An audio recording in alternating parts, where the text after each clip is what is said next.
Hi friends, it's Miss Ashley. Today we're going to be working on zippering.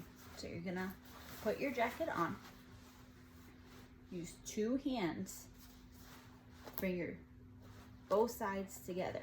Then you're going to peel back this part, hold on, and push the zipper through the hole.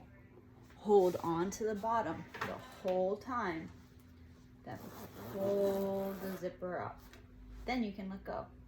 To unzip, hold the bottom again. Hold the zipper down. Let's try that again. Bring both sides together. Look down. Push. Pinch and pull up. If they need help with this, you can hold your child's hand at the bottom of their zipper, then have them guide it in. So hold the zipper side down, the side that has the zipper on it. Hold it down. Hold their hand on the zipper part. Then have them try to guide the zipper into the hole. Hold it down. Then pull up with your other hand. Good luck. Let me know how it goes.